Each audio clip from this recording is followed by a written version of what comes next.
Coucou Booktube!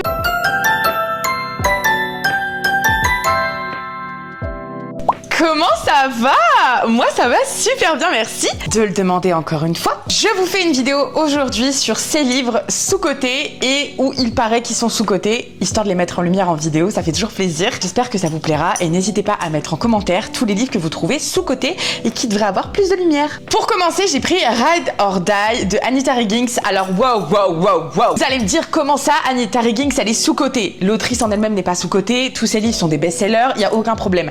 Mais Ride or Die, je l'ai vu quasiment nulle part. Et ça, c'est une réalité où trouvez-moi maintenant 50 milliards de vidéos qui ont pop et tout, etc. sur le BookTok ou le Bookstar où on parle de Ride or Die. Personnellement, je l'ai adoré. Il était vraiment trop bien. Ça change vraiment de ce que Anita écrivait de base. Tu vas suivre Abby qui doit fuir son pays parce que son demi-frère lui en veut tout simplement. Et en plus, c'est un des membres les plus influents de la mafia. Elle pense trouver refuge et littéralement un peu de sérénité à Paris. Elle décroche un job dans un genre de nightclub. Voilà, c'est pas non plus le meilleur au niveau fréquentation, mais malgré tout, elle a pas trop le choix. Sauf que le patron est littéralement encore pire que tout ce qu'elle a vécu dans sa vie. Au final, la mafia dans laquelle elle se trouvait avant, sous les griffes de son demi-frère, va lui paraître légèrement douce comparée à ce qu'elle va vivre ici. C'est une romance hyper poignante et hyper tensionnelle. Évidemment, pour un public averti, je pense que j'ai pas besoin de vous le certifier, mais en tout cas, j'ai adoré et j'espère avoir vos retours sur ce livre en commentaire. Celui-là, j'en parle, mais j'ai l'impression que ça rentre pas dans vos petites têtes d'amour. High Lover de Rose Mia, c'est une romance qui m'avait été conseillée il y a genre 2-3 ans par Hilario, mais au final, quand je l'ai lu, j'ai littéralement chialé comme pas possible et j'ai tellement aimé, guys! Je sais pas si vous aurez bien le focus, mais en tout cas, regardez-moi cette annotation de star. On est sur une romance doudou, hyper poignante, avec des sujets hyper importants et qui va vous faire pleurer, ça c'est sûr. Et c'est tout simplement l'histoire d'amour entre Anaïs et Arthur. Et oh my fucking god, Arthur, si tu passes par là, tu ne passeras jamais par là, tu es un personnage fictif. Mais en tout cas, je t'en veux de m'avoir fait les frayeurs de ma vie.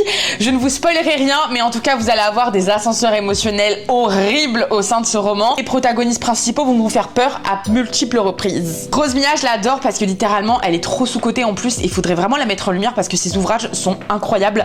J'ai tout lu d'elle et celui-ci restera mon préféré ever d'elle. La Cour des Saisons Immortelles, c'est une dark fantasy publiée chez Albin Michel. Je me rappelle comme si c'était hier comment j'avais adoré ma lecture. Aletta, elle est arrachée à son village, arrachée à sa vie, parce que tous les ans, les humains vivent dans la crainte d'être enlevés par les émissaires des 5 cours immortelles.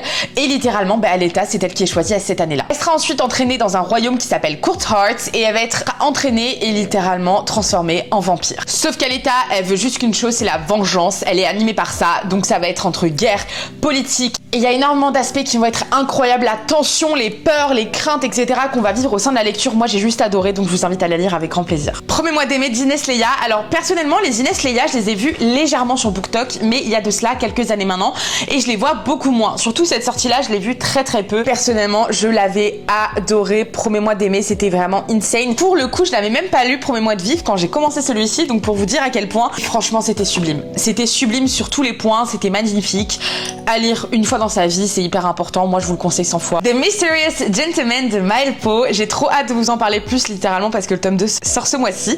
Mais en tout cas, pour ceux qui ne savent pas, oui, on l'a vu légèrement, mais on l'a pas vu assez pour le potentiel qu'est ce livre et que a ce livre, qu'a l'autrice pour écrire des dingueries. Je vais vous montrer la notation, vous allez comprendre. Que c'est bon pour vous ou pas là. Carrément, je vous laisse le résumé juste ici parce que pour le coup, celui-ci, oh my fucking god. Témoin de meurtre, donc elle va devoir fuir parce que littéralement, on lui en veut, elle est témoin, tout le monde veut la battre. Elle va être dans un monde très new-yorkais, très paillettes, très bling bling. Sauf que 7 ans après, Charlize, qui est devenue maintenant Pauline, va revenir pour essayer de trouver qui est le meurtrier et se venger tout simplement des 7 ans de calvaire qu'elle a eu en cavale. Alexander et Alexandra, oh my god guys, s'il vous plaît, c'est cette somme la team. Bref, lisez-le de ce pas. Et pour terminer, ceux-là je les ai pas encore lus, mais je pense que c'est important de les mettre en avant parce que pour le coup c'est des livres que Antoine a vivement recommandé depuis, et c'est à cause de lui que j'ai demandé à Hugo de me les envoyer en service de presse parce que littéralement il me donne trop envie. C'est Les Héritiers du Chaos de Laura S. Wilde, la romantaisie qu'elle a écrite chez Hugo Roman,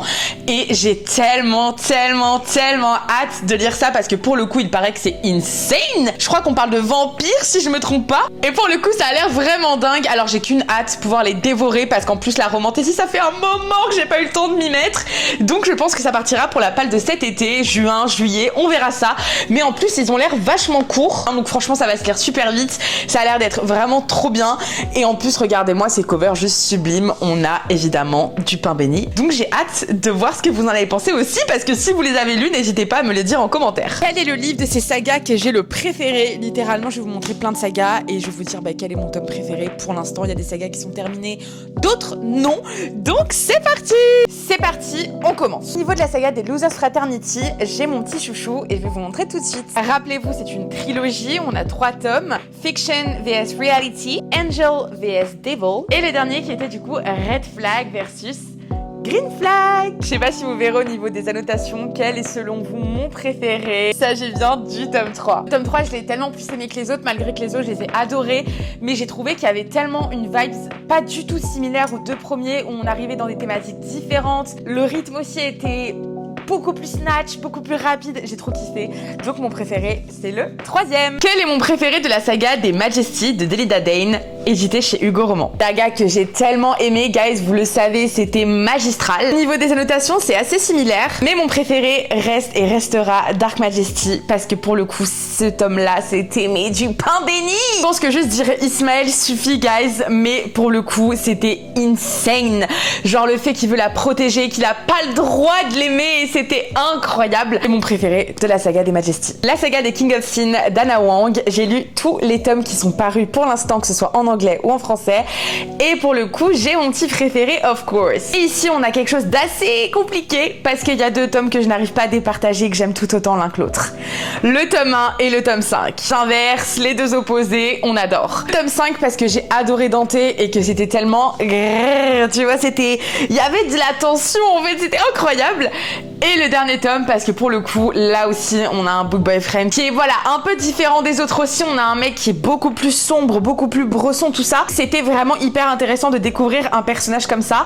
Maintenant, Dante Rousseau, guys. I mean, Dante Rousseau. Quel est mon préféré dans la saga Seasons? De base, mon préféré, c'est toujours Un printemps pour Tucombé. Et il y a quelques mois, j'ai fait une relecture d'Un automne et j'avoue que j'hésite un peu entre les deux. Un automne parce que j'ai adoré son côté un peu enquête, suspense, il y a eu du meurtre, etc.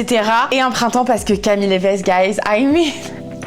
My Sheila! Après, je vous avoue que dans un été, je suis team Andrea, donc toutes les team Ezra, parlez pas avec moi. Quel est mon préféré dans la trilogie des Campus Agency de Lily Bay? Adoré les 3 tomes, mais évidemment, il y en a un que j'ai plus aimé que les autres. Et c'est le tome 1 qui est littéralement mon chouchou ever. J'ai adoré le dernier aussi qui est en 2e position, mais le tome 1, s'il vous plaît, ramenez-moi à cette lecture, c'était incroyable. Lisez ce poulet, hein. Vraiment lisez ça, guys, parce que pour le coup, c'est une... Oh là là, vous allez avoir... un groupe de meufs qui va créer une agence littéralement pour régler plein de trucs sur le campus et elles vont avoir des histoires d'amour, mais il va y avoir des lettres anonymes, des machins, des brefs, suspense, enquête, on adore, j'ai adoré. Et ben elle écrit bien aussi, madame. La saga des Royal Thorns, il y a 3 tomes qui sont sortis sur 4, mais pour l'instant, quel est mon favori? Sans surprise, c'est Insomnia parce que littéralement, vous savez, c'est l'un de mes livres préférés et pour le coup, je pouvais pas en fait mettre Insomnia en dessous des autres parce que Stan et Sky, en fait, guys, I mean, genre c'est mes bébé, regardez-moi cette annotation de dingue, je l'ai tellement annotée, je ne m'en remettrai jamais. Donc bref, s'il vous plaît, les covers de cette saga. Et pour terminer, quel est mon tome préféré de la saga des Windy City de Liz Tomford?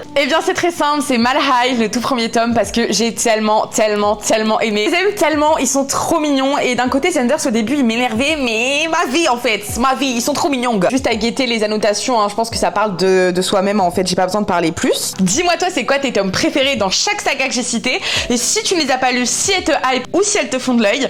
En tout cas, moi je suis trop contente de vous avoir retrouvé dans cette 2e vidéo YouTube. Je vous fais des gros bisous, je vous aime fort